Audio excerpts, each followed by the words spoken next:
اللهم صل على سيدنا محمد. بسم الله الرحمن الرحيم. اللهم صل على سيدنا محمد.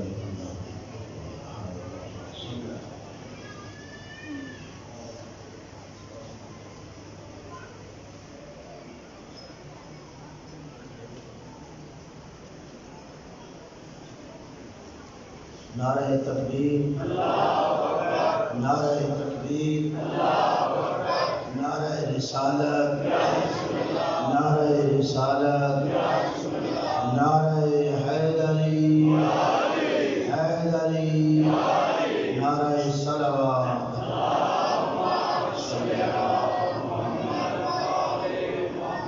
اپنی اس عبادت کی قبولیت کے لیے بھی بلند آواز سے صلوات پڑھیے گا.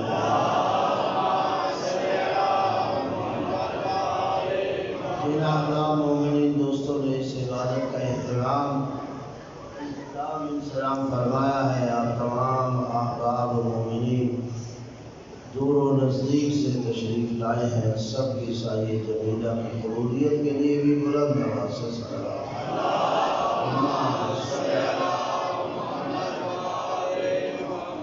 اپنے مرحومین کی مغفرت و بخشش کے لیے، تمام تر مریضوں کی شفا یابی کے لیے اور اپنی اپنی حاجات کی برابری کے لیے بھی بلند آواز سے صلوات.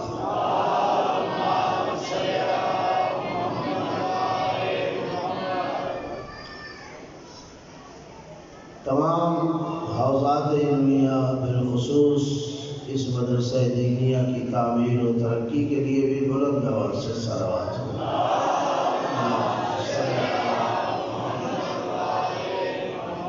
دشمنان اسلام خصوصاً امریکہ اور اسرائیل، یہود اور ہنود کی نابودی و بربادی کے لیے بھی صلوات.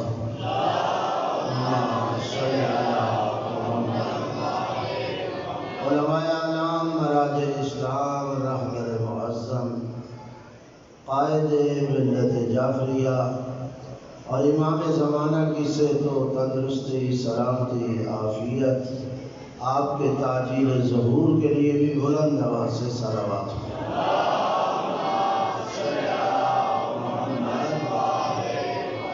اعوذ باللہ من الشیطان الرجیم. بسم اللہ الرحمن الرحیم. الحمدللہ، الحمدللہ رب العالمین، والعاقبۃ للمتقین، وجنت للموحدین المؤمنین.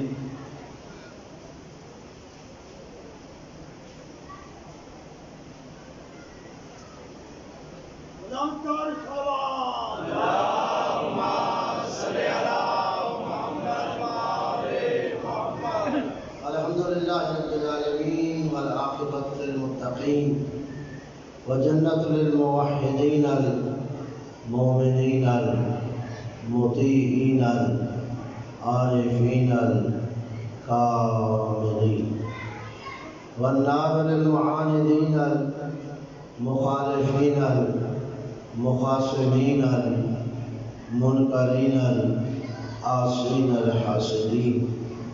ثم الصلاة والسلام على انبیائہ والمرسلین، خصوصاً سید الاولین والآخرین، سید العرب والعجم، سیدنا نبینا شفیع ذنوبنا، حبیب قلوبنا، طبیب نفوسنا، ابی القاسم محمد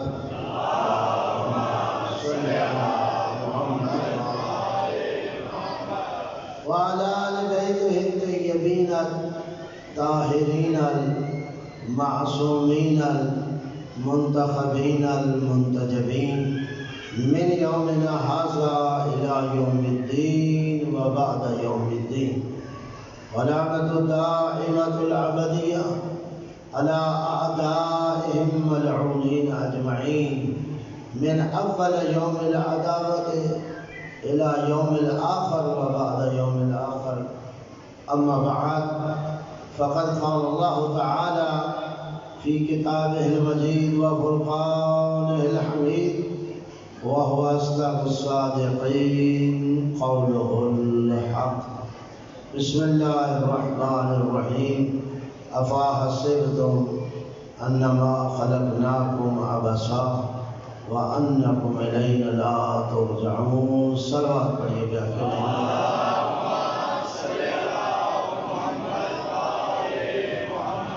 یہ حکم فرمایا گیا ہے ذاکر اہل بیت منظور سرکار کہ آج سالانہ برسی ہے، ان کے لیے فاتحہ کروا دی جائے. گزارش کروں گا آپ سب سے اپنے مرحومین کے لیے، اس مرحوم ذاکر اہل بیت کے لیے، اور پھر ان مرحومین کے لیے جن کے لیے کوئی فاتحہ پڑھنے والا نہیں، ایک مرتبہ سورہ فاتحہ، 3 مرتبہ سورہ اخلاص. بسم اللہ الرحمن الرحیم. الحمد للہ رب العالمین الرحمن الرحیم مالک یوم الدین ایاک نعبد و ایاک نستعین اهدنا الصراط المستقیم صراط الذین انعمت علیہم غیر المغضوب علیہم ولا الضالین. بسم اللہ الرحمن الرحیم. قل هو اللہ احد اللہ الصمد لم یلد ولم یولد ولم یکن له کفوا احد. بسم اللہ الرحمن الرحیم. قل هو اللہ احد اللہ الصمد لم یلد ولم یولد ولم یکن له کفوا احد. بسم اللہ الرحمن الرحیم. قل هو اللہ احد اللہ الصمد لم یلد ولم یولد ولم یکن له کفوا احد. میرے مالک میرے خالق، بحق محمد و آل محمد تمام مرحوم مومنین اور بالخصوص ذاکر اہل بیت کے درجات بلند فرما، مقام اعلیٰ علیین عطا فرما، جنت الفردوس میں جگہ عطا فرما.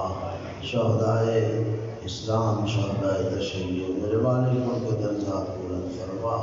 ہم سب کی مغفرت فرما، توبہ و استغفار کو قبول فرما. میرے مالک ہم سب کے آقا و مولا امام زمانہ کا درجہ ضرور فرما. اللہم صلی علی محمد و آل محمد. میرے نہایت ہی واجب الاحترام سامعین کرام، حاضرین اعظام، خالق کائنات آپ کی ہماری اس عبادت کو اپنی بارگاہ میں قبول و منظور فرمائے. اور ایک دعا جو مسلسل میں مجالس میں کہا کرتا ہوں مومنین کے ساتھ مل کے کہ اللہ ان مجالس کو جہاں ہمارے لیے ذریعہ ہدایت قرار دے، وہاں وسیلہ نجات بھی ٹھہرائے. یقیناً ہر مومن کی یہ خواہش ہے کہ اسے نجات مل جائے، ہے یا نہیں؟ ہر مومن نجات کا خواہاں ہے.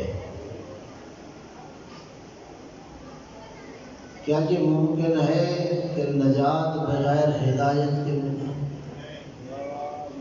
ذرا محبت فرمائیے. جب ہر مومن نجات کا خواہاں ہے تو پھر کیا یہ ممکن ہے کہ نجات بغیر ہدایت کے ملے؟ ممکن نہیں. نجات کے لیے ہدایت کا ہونا ضروری ہے. ہدایت ہوگی تو نجات ملے گی. توجہ ہے میری طرف محبت فرمائے. ہدایت ہوگی تو نجات ملے گی. بغیر ہدایت کے نجات ممکن نہیں.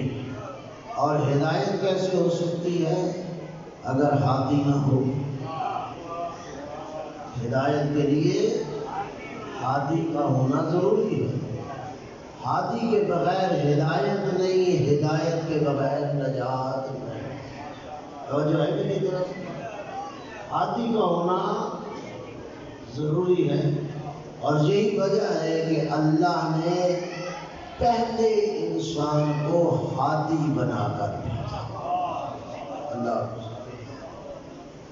دنیا میں جو پہلا انسان تشریف لایا اور اس روئے زمین پہ جس نے قدم رکھا وہ ہادی بن کر آیا. کیوں ہادی بن کر آیا؟ اس کی وجہ کیا تھی؟ اس کی علت کیا ہے؟ اس کا سبب کیا ہے محبت فرمائیے؟ اس کی وجہ اور علت یہ ہے تاکہ اللہ نہیں چاہتا کہ کل کو کوئی انسان اللہ پر یہ حجت قائم کرے میں تھا ہدایت کرنے والا نہ تھا۔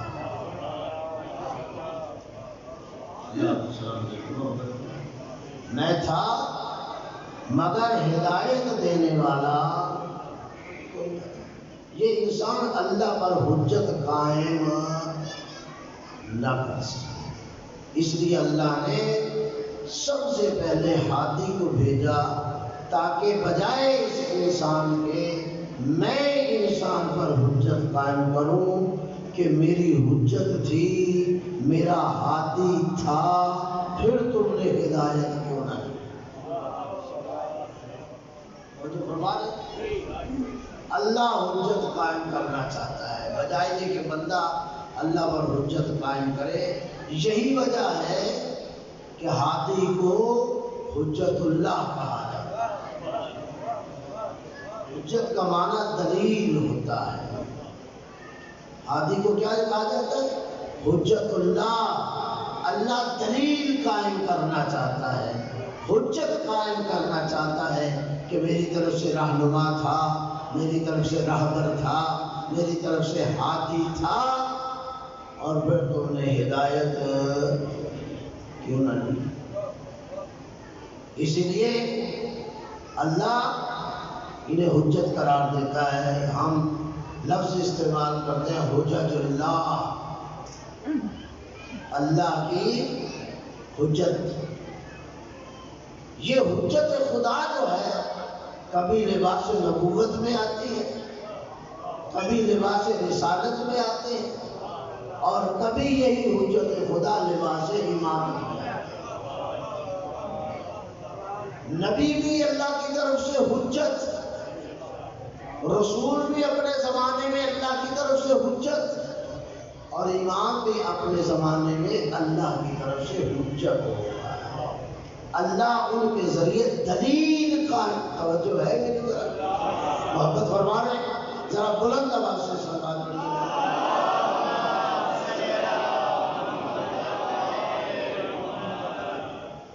تاکہ کل کو یہ انسان حجت قائم نہ کر سکے۔ میں ہادی بھیج رہا ہوں، یہ ہادی ہے جو ہدایت کرے گا، سامان ہدایت اس کی ذمہ داری ہے۔ سامان ہدایت فراہم کر دیا، انسان کا کام ہدایت لینا ہے، اس کا کام سامان ہدایت وہ ہادی بنا کر بھیجتا ہے۔ تیرا کام اس ہادی کی رہنمائی میں زندگی گزارنا ہے۔ اس نے ہادی بھیجی آدم سے لے کے خاتم تک، اور مولا کائنات سے لے کے امام العصر تک، ہر فرد اپنے زمانے کا ہادی ہے، ہر فرد اپنے زمانے کی حجت ہے۔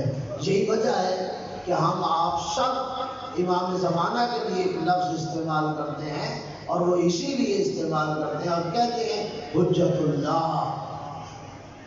استعمال کرتے کہ نہیں کرتے؟ حجت اللہ کیوں استعمال کرتے ہیں؟ کہ یہ حجت خدا، امام نے بھی عرض کیا ہے، اور ان کا کام ہے ہدایت کرنا، یہ ہدایت دینے کے لیے آئے ہیں، ہمارا کام ہے ان سے ہدایت۔ اچھا، جنہوں نے ہدایت کرنی ہے اور جنہوں نے ہدایت لینی ہے، میں بات کرنے جا رہا ہوں، ہدایت لینے والے ہدایت کرنے والے بن جائیں تو پھر کیا ہوگا؟ نہیں یاد پتہ نہیں کہا اور نہیں فرما رہے۔ اللہ آپ کو سلامت رکھے۔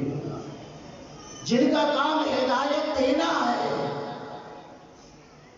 اور جن کا کام ہدایت لینا ہے، ہدایت لینے والے ہدایت دینے والے بن جائیں۔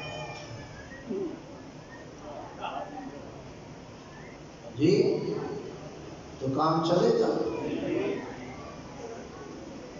زبردستی بات، اس لیے کہ آپ کا کام ہدایت دینا نہیں ہے، آپ کا کام ہدایت نہیں۔ شاگرد اٹھے استاد کو پڑھانا شروع کر دیا، توجہ ہے؟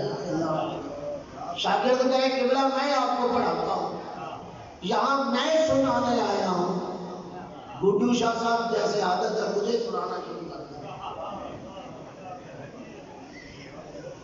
میں کل سے دیکھ رہا ہوں، کل بھی صبر شاہ صاحب کو سنایا، آج بھی صبر شاہ صاحب کو سنایا۔ بھائی اگر آپ نے سنانا ہے تو پھر ان سے معذرت کر لیجیے۔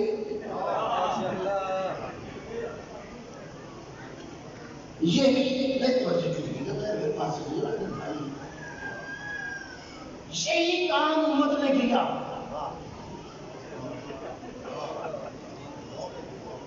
توجہ کیجیے، یہی کام امت نے کیا کہ جنہوں نے ہدایت دینا تھی انہیں ہدایت دینے لگ گئے۔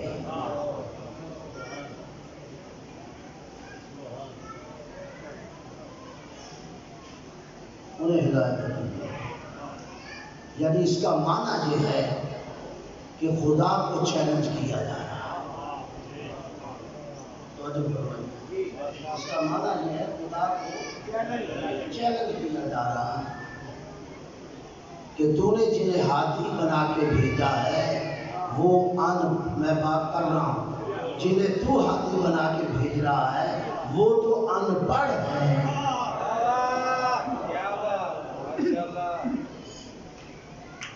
اور ہم پڑھے لکھے۔ حالانکہ خالق کہہ رہا ہے جو زکی ہے وَجُعَلِّمُهُ الْكِتَابَ وَالْحِكْمَةَ وَإِنْ كَانُوا مِنْ قَبْلُ لَفِي ضَلَالٍ مُبِينٍ، جسے میں بھیج رہا ہوں اور جسے تو ان پڑھ سمجھ رہا ہے، يُعَلِّمُهُ الْكِتَابَ وَالْحِكْمَةَ، وہ تمہیں کتاب کی تعلیم دے گا، وہ حکمت کی تعلیم دے گا، وہ نفسوں کو پاک کرے گا، وہ تمہیں گمراہی سے نکال، غور فرما دیں، تمہیں گمراہی سے نکال دے گا۔ اب وہ جو گمراہی سے نکال رہا ہے، وہ جو کتاب کی تعلیم دے رہا ہے، وہ جو نفسوں کو پاک کر رہا ہے، وہ جو کتاب کی تعلیم دے رہا ہے، اسے پڑھانا شروع کر دیا جائے۔ اور اسی لیے کہ دنیا میرے عادی کو نہ پڑھائے، اللہ نے انہیں دنیا میں بھیج کر کبھی دنیا کی کسی دانشگاہ میں تعلیم لینے کے لیے نہیں بھیجا۔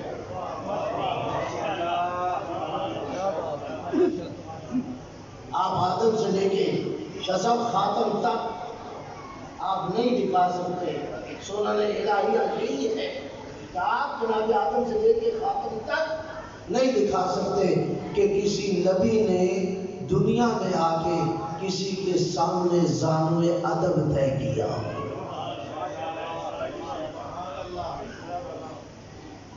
نہیں دکھا سکتے۔ دکھائیے تاریخ آپ کے سامنے کسی نبی نے، اور یہی وجہ ہے، شاید میں اس انداز سے نتیجہ دینا چاہتا ہوں، یہی وجہ ہے کہ جب مولود کعبہ پیغمبر کے ہاتھ پر آئے تو پیغمبر نے کہا سناؤ، توجہ ہے یا نہیں؟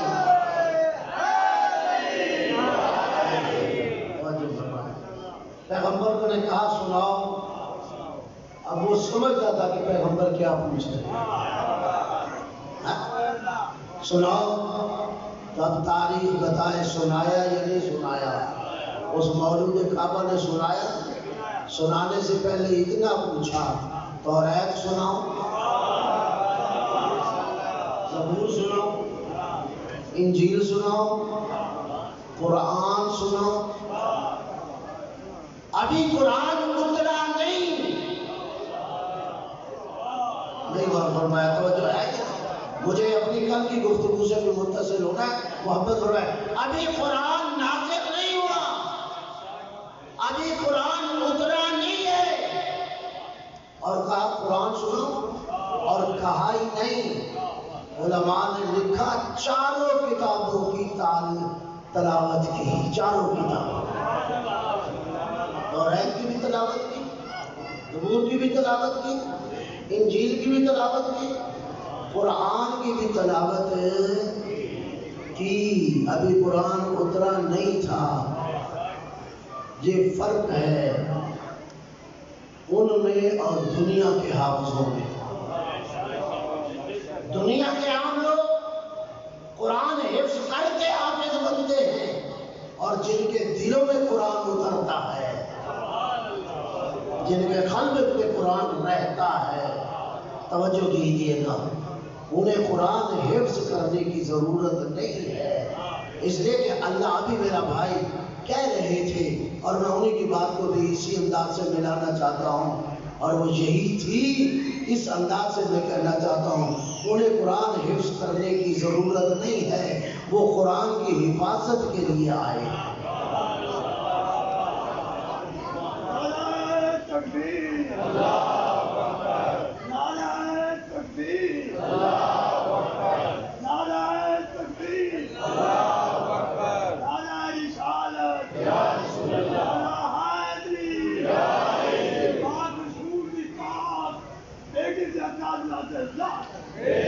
اللہم صلی اللہ علیہ وسلم۔ توجہ ہے، میں ایک منظر پیش کرنا چاہ رہا ہوں۔ چاروں کتابوں کی تلاوت کی یا نہیں کی؟ تاریخ واقعے کو جھٹلا نہیں سکتی۔ چاروں کتابوں کی تلاوت 9 مولود نے، اور پھر ایک منظر آپ نے شہادت کربلا کے بعد دیکھا، اور وہ منظر آپ نے لوگ کے نیزہ میں دیکھا۔ لوگ سمجھتے ہیں کہ جب گردن کٹ جائے تعلیم کا رشتہ ٹوٹ جاتا ہے، چھوٹ جاتا ہے، لیکن یہ ایسے وارث قرآن تھے کہ دنیا کو بتایا اگر ہماری گردنیں جدا بھی کر لو،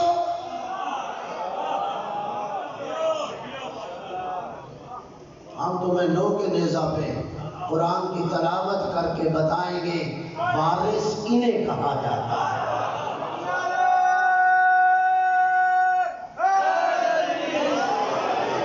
بڑی مہربانی اللہ آپ کو سلامت رکھے، انہیں وارث کہا جاتا ہے۔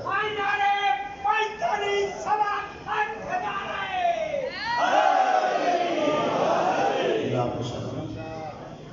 ایک وہ موقع ہے جہاں چاروں کتابوں کی تلاوت کی جا رہی ہے۔ ایک یہ موقع ہے جہاں نو کے نیزہ پہ قرآن، جہاں اور مقاصد تھے نا اس قرآن کے پڑھنے کے، میں تو ایک مقصد بیان کر رہا ہوں، اور بھی مقاصد تھے، جہاں وہاں ایک مقصد یہ بھی تھا کہ دنیا قرآن سے ہمارے رشتے کو دیکھ لے، ہم وارث قرآن ہیں۔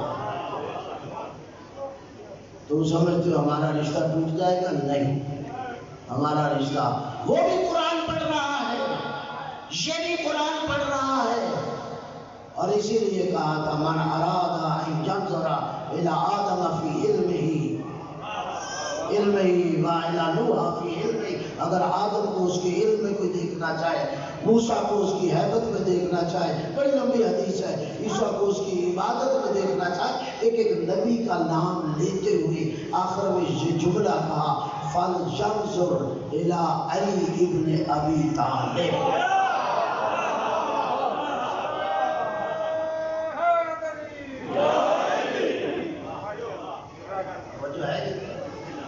آدم کو اس کے علم میں دیکھنا چاہے، نوح کو اس کے علم میں دیکھنا چاہے، ابراہیم کو اس کی خلت میں دیکھنا چاہے، یوسف کو اس کے حسن میں دیکھنا چاہے، ایوب کو اس کے صبر میں دیکھنا چاہے، یحییٰ کو اس کے رنگ و زہد میں دیکھنا چاہے، موسیٰ کو اس کی ہیبت میں دیکھنا چاہے، عیسیٰ کو اس کی عبادت میں دیکھنا چاہے، اگر دیکھنا چاہتا ہے نظر بھی نہ ہونا چاہیے، اگر دیکھنا چاہتا ہے فَلْيَنْظُرْ إِلَىٰ عَلِي ابن ابی طالب۔ بس علی، کون سا علی؟ ہر علی نہیں، وہ علی جو ابو طالب کا بیٹا ہے۔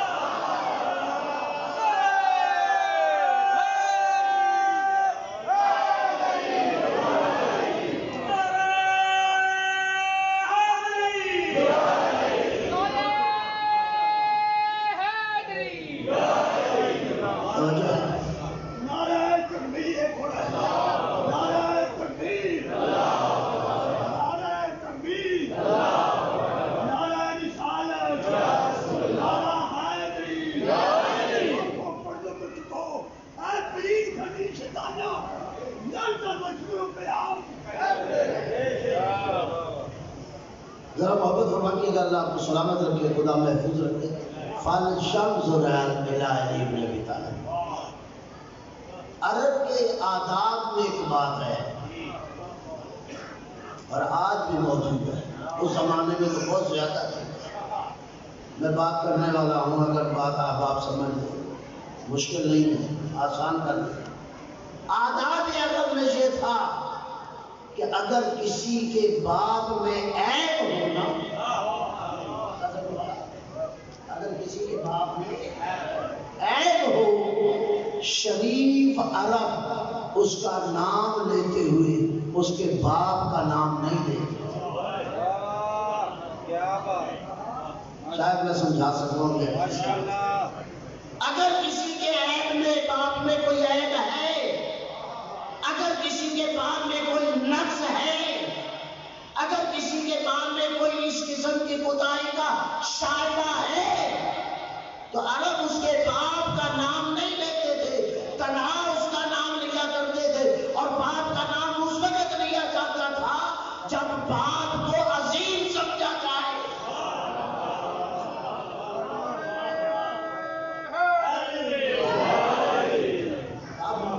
مجھے بتائیے، رسول سے بڑھ کر شریف کون؟ رسول سے بڑھ کر کائنات میں شریف کون ہے؟ اور جب رسول کہہ دے فَلْيَنظُرْ إِلَىٰ عَلِي ابْنِ أَبِي طالب، اگر دیکھنا ہے تو ابو طالب کے بیٹے علی کی طرف دیکھیے۔ کائنات کا شریف علی کے ساتھ اس کے باپ کا نام لے رہا ہے، دنیا اس کے باپ میں نقص تلاش کر۔ میں نے بات کر دی، مجھے بات کو آگے بڑھانا ہے۔ فَلْيَنظُرْ، اچھا میں دوسرے نے اعتبار سے اب ایک اور بات کرنے لگا ہوں۔ فَلْيَنظُرْ، پیغمبر نے جب یہ نہیں کہا کہ اگر آدم کا علم دیکھنا ہے، اگر روح کا علم دیکھنا ہے، ابراہیم کی خلت دیکھنا ہے، عیسیٰ کی عبادت اور موسیٰ کی حیبت کو دیکھنا ہے، تو تحقیق کر لو علی میں یہ موجود ہے۔ اور فرمایا کہہ سکتے تھے نا تحقیق کر لو، یہ نہیں کہا کہ تحقیق کر لو، تب پر فَلْيَنظُرْ إِلَىٰ عَلِي ابْنِ أَبِي طالب، تحقیق کی ضرورت نہیں، تیری آنکھ اٹھے گی، علی میں آدم کا علم بھی نظر آئے گا۔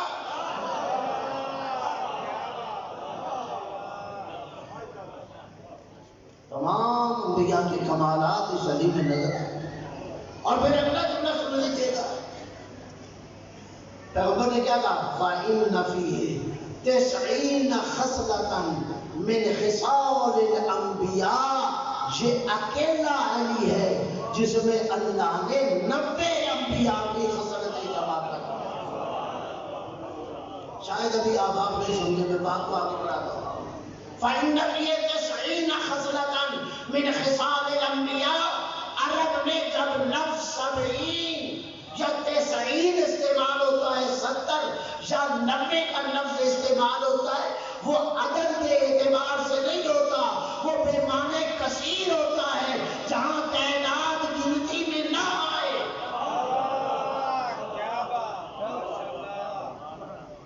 تو بات سمجھ میں آئی ہے؟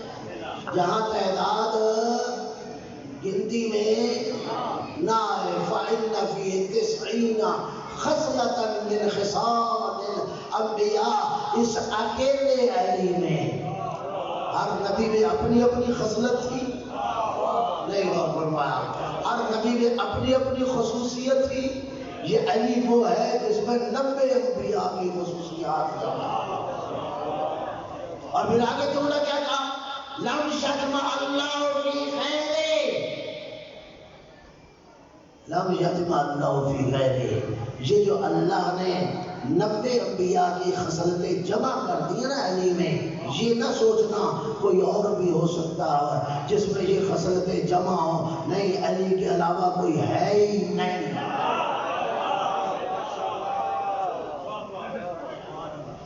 لم یجمع اللہ فی غیرہ، اللہ نے یہ خصائل کسی اور میں جمع ہی نہیں کیے، یہ وہ علی ابن ابی طالب ہے۔ تو میں بات کو وہاں لانا چاہتا ہوں جو بات میں نے ابتدا میں بیان کی تھی کہ کسی نبی کو، کسی ہادی کو کسی یونیورسٹی میں، کسی کالج میں، کسی اسکول میں نہیں بھیجا، کسی کے آگے زانو ادب طے کرنے کے لیے نہیں کہا۔ اس لیے جب مولود کعبہ آیا کہا سناؤ، تو سنایا کیا سناؤ؟ توریت، زبور، انجیل، قرآن، چاروں کتابوں کی تلاوت کر کے علی نے دنیا کو بتا دیا جس کے غلام کی جہالت ہے اس کے آقا کا کیا کمال ہوگا۔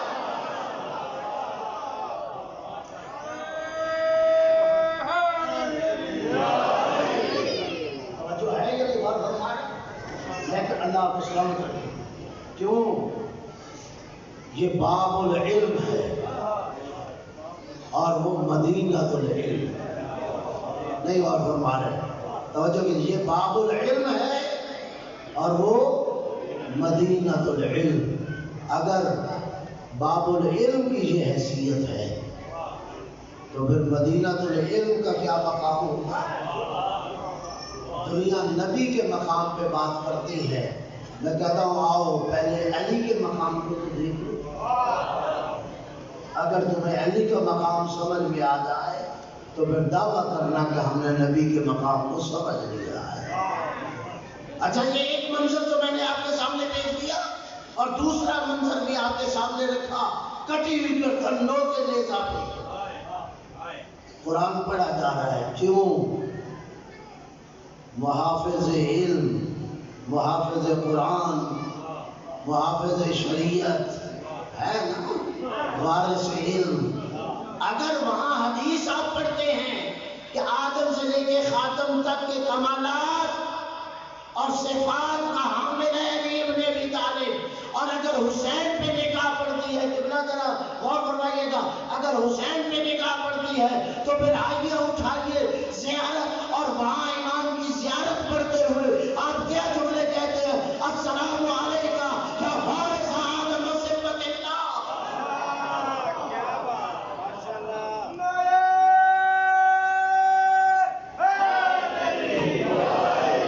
السلام علیکم وارث آدم صفت اللہ، السلام علیکم وارث روح نبی اللہ۔ ایک ایک نبی کا نام لیتے ہیں اور ایک ایک نبی کی وراثت کا ذکر کرتے ہیں۔ اور حسین کون ہے؟ آدم کا وارث، نوح کا وارث، ابراہیم کا وارث، موسیٰ کا وارث، عیسیٰ کا وارث، سارے انبیاء کا وارث۔ اور اگر میں بات کروں اور بڑھاؤں اور شاید آپ انشاءاللہ اس مقدمے کے تحت سمجھیں گے، علی کو سامنے رکھتے ہوئے، حسین کو سامنے رکھتے ہوئے، دونوں چیزیں سامنے رکھ کے پھر میں کہنا چاہتا ہوں اسے کہتے ہیں امام۔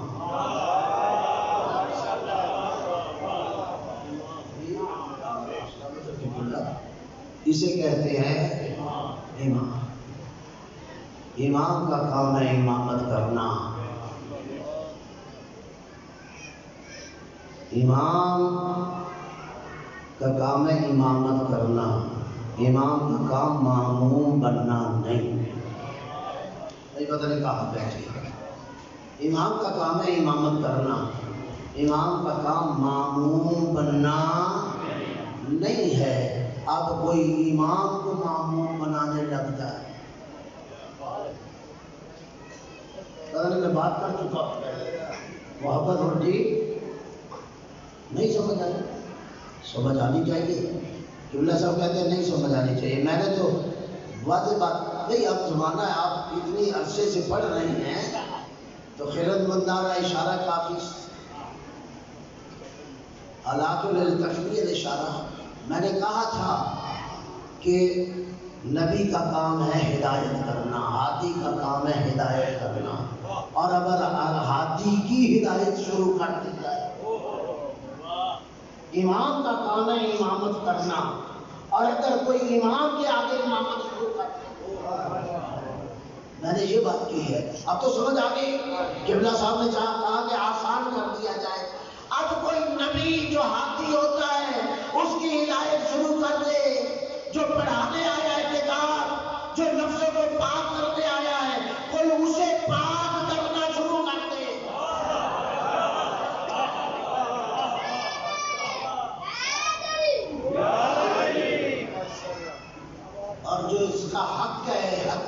امام پر اور اس کی امامت کے لیے کہا جائے کہ نبی نے فلاں جگہ فلاں کے پیچھے نماز پڑھی، نبی نے فلاں کے پیچھے امام پڑھی، یا نبی کہنا چھوڑ دے؟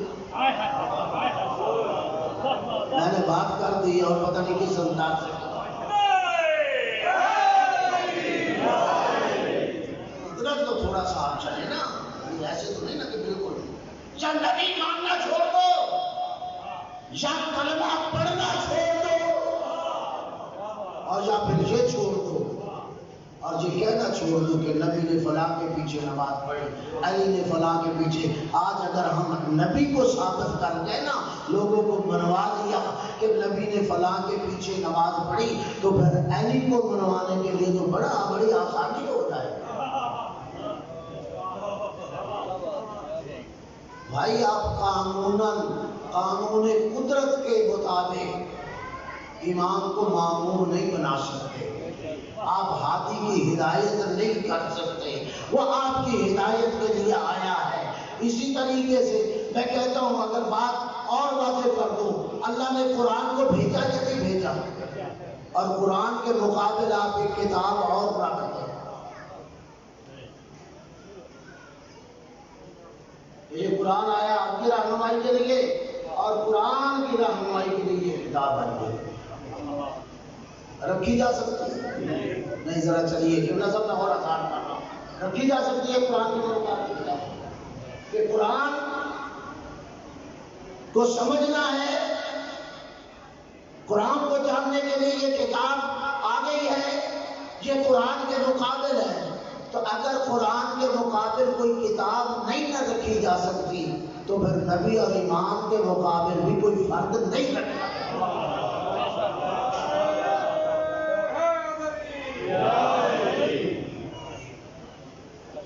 یہ مجالس ہے، یہ ہدایت کا ذریعہ ہے، توجہ ہے یا نہیں؟ یہ مجالس ہدایت کا ذریعہ ہے، نجات ایسے نہیں ملے گی جب تک آپ ہدایت نہیں لیں گے، اور ہدایت میں پہلی ہدایت یہی ہے کہ نبی کو نبی سمجھو، رسول کو رسول سمجھو، امام کو امام سمجھو، استاد کو استاد سمجھو۔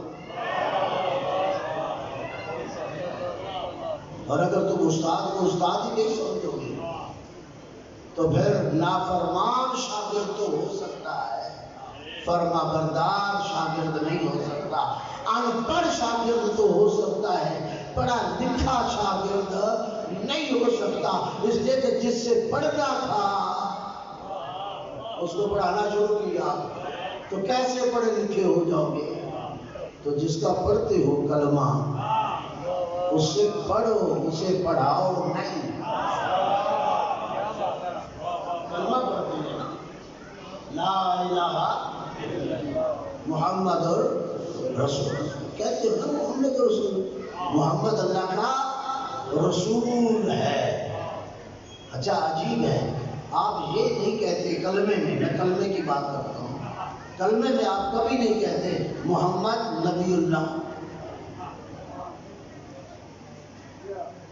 آپ نے کبھی کلمے نہیں کہا، کیا نبی نہیں ہے؟ نبی، لیکن کلمے میں کیوں نہیں نبی کہا؟ کلمے میں ہمیشہ کہتے ہیں محمد رسول اللہ، لا الہ الا اللہ محمد رسول اللہ، یہی کہتے ہیں نا، نہیں کہا نبی اللہ۔ کیوں نہیں کہا نبی اللہ؟ میرے محترم، اس میں ایک نزاکت تو یہ ہے جو میں عرض کرنا چاہتا ہوں کہ نبی دور بیٹھ کر بھی نبوت کا کام انجام دے سکتا ہے، نبی دور بیٹھ کر بھی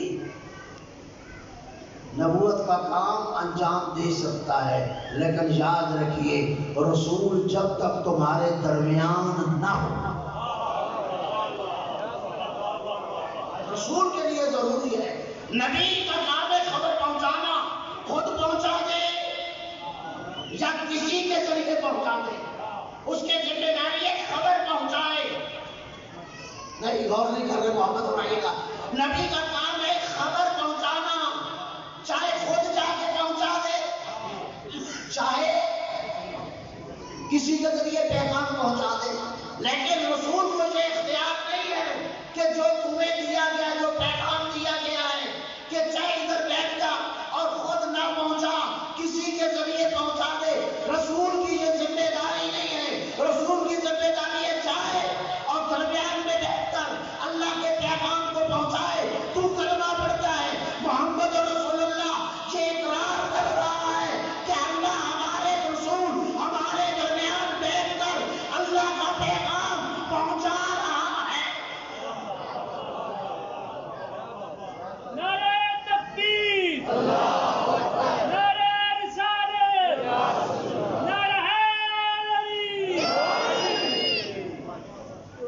رسول کا کام ہے، اسی لیے قرآن نے کئی مقامات پر کہا یہ تمہیں میں سے میں نے اٹھایا، کہا یا نہیں کہا؟ تمہیں میں سے اٹھایا ہے، کیوں؟ رسول ہے۔ آج محمد رسول اللہ، مجھے ایک منزل پہ لے جانا ہے اور بات کو آج ختم کر رہا ہوں، محمد رسول اللہ اب یہ دور بیٹھ کر رسالت کا کام انجام نہیں دے سکتا، درمیان میں آئے گا اور بیٹھے گا، کتاب کی تلاوت کرے گا، نفسوں کو پاک کرے گا، گمراہی سے نکالے گا، رسول ہے نا محمد رسول اللہ آپ نے کہا، تو آپ پھر وہ مقام ڈھونڈ لیجئے جہاں اللہ نے فقط نبوت کے منصب کو سامنے نہیں رکھا بلکہ کہا یا ایھا الرسول بلغ ما انزل الیک۔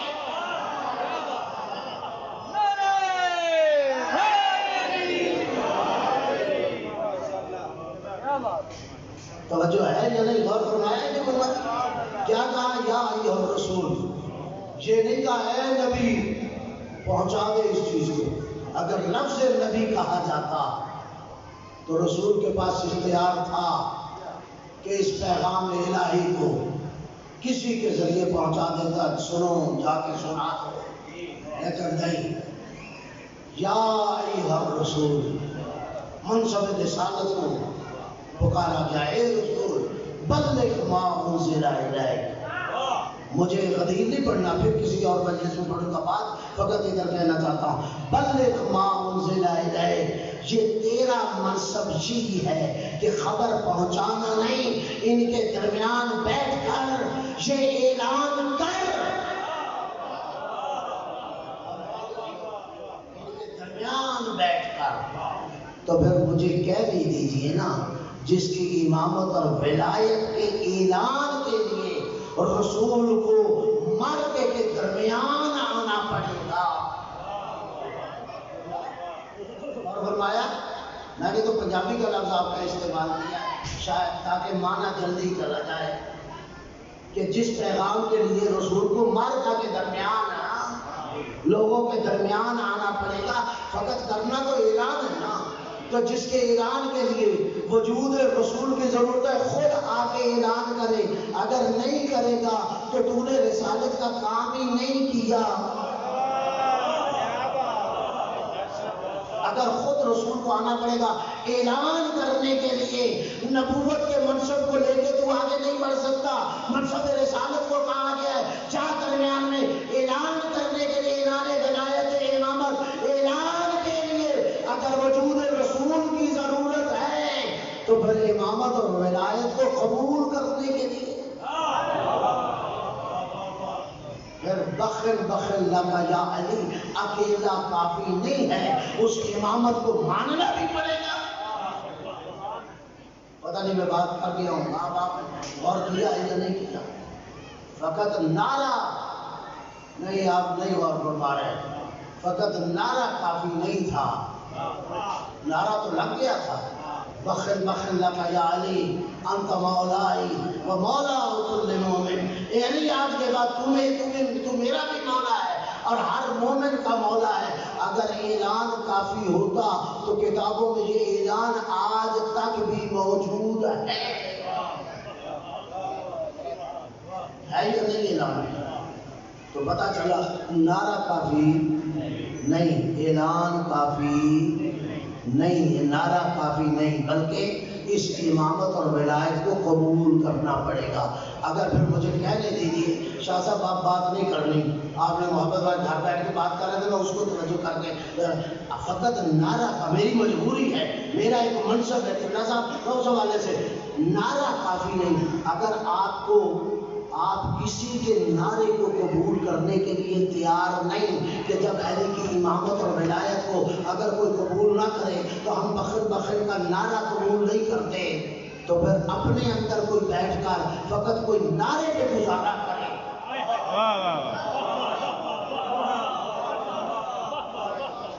نہیں غور فرمایا، توجہ ہے؟ میں نے نتیجے کی بات کر دی اور اب اس سے زیادہ میں بات آگے نہیں بڑھا سکتا، توجہ ہے یا نہیں؟ شاید تو آپ اس کے نعرے کو بھی قبول کیجیے، وہاں بھی شاہ صاحب نعرے کو قبول کیجیے کہ نعرہ تو لگ گیا تھا، اقرار ولایت امامت کا نعرہ لگ گیا تھا، تو اگر شفاعت قبول نہیں کرتی، تو اگر آپ کے ہمارے درمیان ہمارا ہی بیٹھ کر گزارا نہ اس کے مطابق نہیں غور فرمایا، لگائے نعرہ اور کرے گزارا ہوتا ہے، لگائے نعرہ اور کرے گزارا، بھائی یہ نعرہ گزارا نہیں کرے گا، اس امامت اور ولایت علی ابن ابی طالب کو عملی طور پر قبول کرنا ہوگا۔ علامہ ہلی نے یہی تو کہا تھا، ان الامامت الریاست العامہ علی امور الدین دنیا، دین و دنیا، امامت اور ولایت اس ریاست الہیہ کا نام ہے جو تیرے امور زندگی دنیا کے مطابق بھی اور دین کے مطابق ان تمام پر وہ ولایت اور امامت اور حکومت الہیہ لاگو ہو۔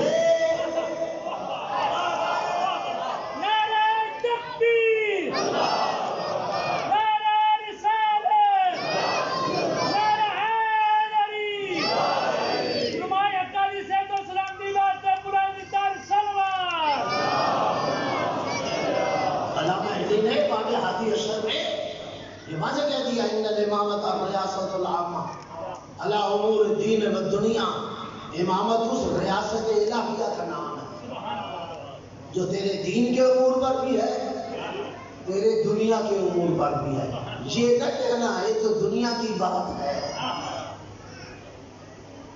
نہیں، تیری دنیا کی بات بھی امامت اور ولایت کی حکومت سے باہر ہے۔ تو اب میں بات کر کے مسائل کی طرف جانا چاہتا ہوں۔ چونکہ امامت اور ولایت اس شے کا نام تھا، حکومت الہیہ تھا، تو دنیا اس حکومت کو قبول کرنے کے لیے تیار نہیں تھی، اپنی حکومت اور اقتدار کو آگے بڑھانے کے لیے بڑھ رہی تھی۔ ان کی حکومت قبول کرنے کے لیے تیار نہیں، اس لیے ان کے قتل پر آمادہ ہو گئے تاکہ وہ ریاست الہیہ قائم نہ ہو، وہ حکومت الہیہ قائم، وہ حکومت الہیہ، بات کوئی اور نہیں تھی، بات ریاست الہیہ کی تھی، بات حکومت الہیہ کی تھی۔ اب دو حکومتوں کا ٹکراؤ ہو چکا تھا، ایک فاسق اور فاجر کی حکومت، ایک ریاست الہیہ تھی، ایک حکومت الہیہ تھی۔ فاسق اور فاجر حکومت کہتی تھی ریاست الہیہ ہمارے آگے سرنگو ہو جائے، لیکن اللہ چاہتا تھا نہیں، فاسق و فاجر کی ریاست نہیں چل سکتی، الحکم للہ، حکومت تو میری ہے، اس میں میری حکومت چلے گی، اور اس حکومت کو چلانے کے لیے اللہ نے جو سامان فراہم کیا، کہا جو بھی قربانی دینا پڑی دی جائے گی، اور حسین نے اسی لیے مدینہ چھوڑ دیا۔ اللہ آپ کی عبادت قبول کرے، بس چند منٹ میں مدینہ کا آسان نہیں تھا مدینہ چھوڑنا، یہ تو جا کے اس حسین سے پوچھیے نا جس نے مدینہ چھوڑا۔ میں نے کتابیں پڑھی ہیں، ذمہ داری کے ساتھ کہتا ہوں، کبھی سر اٹھا کے مدینہ کی گلیوں میں نہ چلنے والا حسین آج جب ولید کے دربار سے لوٹ رہا ہے نا، کبھی اس گلی کو دیکھ رہا ہے، کبھی اس گلی کو دیکھ رہا ہے، کبھی اس گلی کو دیکھ رہا ہے، اور رو رو کے آہستہ آہستہ کہہ رہا ہے، اے مدینہ کی گلیوں، اب حسین کو دیکھ لو، اجرکم من اللہ، اجرکم من اللہ، اللہ آپ کی عبادت قبول کرے۔ کہے مدینہ کی گلیوں، اے میرے نانا کا شہر، آج حسین کو دیکھ لو، اس کے بعد تم حسین کو نہیں دیکھ سکو گے۔ اور کبھی خود کو پکارتا، اے حسین جی بھر کے نانا کے شہر کو دیکھ لے، ان مدینہ کی گلیوں کو دیکھ لے، تم بھی آج کے بعد مدینہ کا شہر نہیں دیکھ سکے گا۔ آیا ہے نا گھر، جیسے ہی گھر آیا میں نے پڑھا تھا آپ کی خدمت میں کہ جب سے حسین دربار میں گئے تھے زینب دروازے پہ کھڑی، کل پڑھا تھا نا، بیٹھی، کسی قالین پہ جا کے نہیں اپنے آپ کو بٹھایا. جب تک حسین واپس نہیں آتے زینب دروازے پہ کھڑی. یہ سن لینا بول لینا بڑا آسان ہے. یہ اس زینب سے پوچھو نا کتنی دیر کھڑی رہی، کیوں کھڑی ہوئی بیوی؟ ذرا بیوی سے پوچھئے نا. عجب نہیں جواب دے سبزواری. میں نے اپنے باپ کی حالت کو دیکھا، جو میری ماں کے ساتھ ہوا اسے میں نے دیکھا، جو میرے بھائی حسن کے جنازے کے ساتھ ہوا. میں نے جملے کہہ دیا آپ نے سنی ہے، وہ میں نے سب دیکھا. اب مجھے کیسے چین آ سکتا ہے کہ میں جا کے آرام سے بیٹھ جاؤں جب تک میرا بھائی واپس نہیں آتا؟ زینب کو سکون نہیں مل سکتا. کھڑی ہے دمدار دروازے پہ کھڑی ہے، اور جیسے ہی آقا حسین آئے نا دروازے کے اندر داخل ہوئے اپنے بازو ڈال دیے گئے. بھیا خیریت سے تو ہونا، بھیا ولید نے کچھ کہا تو نہیں؟ میں بات کو آگے بڑھانا چاہ رہا ہوں، مسائل کے چند جملے. کہا بھیا خیریت سے ہو؟ ہاں زینب میں خیریت سے. وہ کل جو باتیں کر چکا ہوں آپ کے ذہن میں آ جانی چاہیے. اچھا بھائی میں نے اس سے آگے بات بڑھا دی. اچھا بھائی کہا تیاری کرو، اب مدینہ نانا کا ہمارے رہنے کے قابل نہیں رہا. جیسے ہی بیوی آگے بڑھنے لگی ہے نا، امام حسین نے کہا اے بہن زینب ذرا رکو. ہاں بھیا تو کیا کہنا چاہتا ہے؟ کہا زینب جاؤ پہلے تیرا شوہر موجود ہے. میں نے جملہ پڑھ دیا. کہا جاؤ پہلے تمہارا شوہر موجود ہے، جاؤ عبداللہ سے اجازت لے کر آؤ. حالانکہ بی بی کہہ سکتی تھی، آپ جانتے ہو علماء واعظین اور خطبہ سے سن رکھا ہے کہ بی بی نے نکاح کے وقت یہ شرط رکھ چکے تھے کہ بابا مجھے کہ نکاح قبول ہے لیکن میری ایک شرط ہے کہ عبداللہ سے کہیے کہ اگر کل کہیں کل کلام کہیں حسین کو مدینہ چھوڑنا پڑتا ہے میں اپنے بھائی کے بغیر نہیں رہ سکتا. بابا میری نکاح میں یہ شرط ہے کہ اس زمان اس وقت مجھے روکا نہ جائے، مجھے بھیا کے ساتھ جانے دیا جائے. اجرکم اللہ. اگرچہ یہ شرط طے تھی لیکن پھر بھی حسین کہہ رہے تھے نہیں زینب جاؤ عبداللہ سے اجازت لے کر آؤ. سر جھکایا، اپنے گھر میں آئے. اپنے گھر تھا نا، لیکن آج آنا عجیب طریقے سے. میں بڑی جلدی چل رہا ہوں، ٹائم ختم ہو گیا. آنا بڑا عجیب طریقے سے تھا.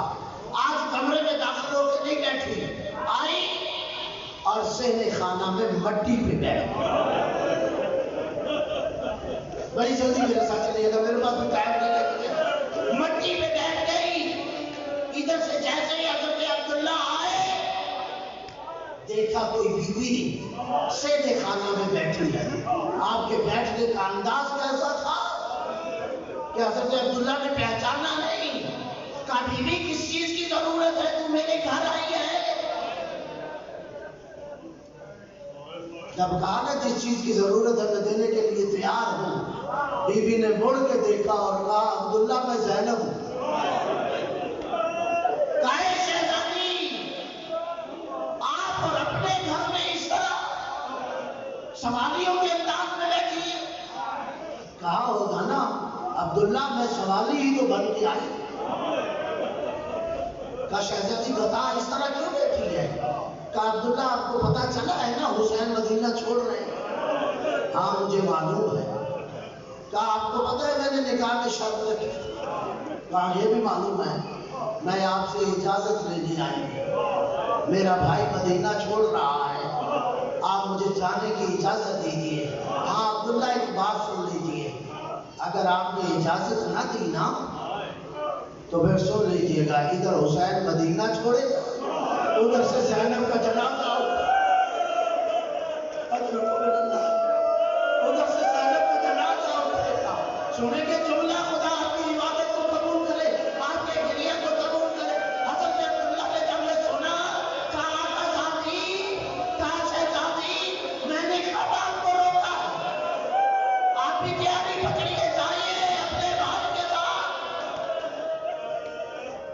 شہزادی ذرا حوصلے کے ساتھ میری بات سن لیجیے اور گریات کرے. کہا شہزادی آپ کو اجازت ہے لیکن دیکھیے یہ سارا گھر کھلا پڑا ہے.